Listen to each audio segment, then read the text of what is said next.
আসসালামু আলাইকুম বন্ধুরা, একটা স্ট্রবেরি গাছের চারা কিনেছিলাম।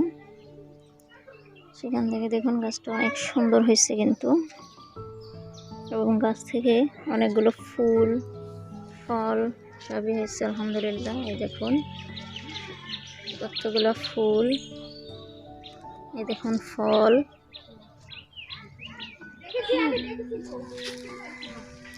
গাছ লাগাতে আমার অনেক ভালোই লাগে, এবং গাছ থেকে আরো একটা দেখুন নতুন গাছও হয়েছে মাশাআল্লাহ। আরো কিছু গাছও আছে, আপনাদেরকে দেখাবো। আজকে এটা দেখালাম আমার স্ট্রবেরি গাছ। মাশাআল্লাহ, গাছটা দেখুন কত সুন্দর, দেখুন কত সুন্দর ফল। পাকা পর্যন্ত দেখানো হবে, সবাই সাথেই থাকুন। আল্লাহ হাফেজ।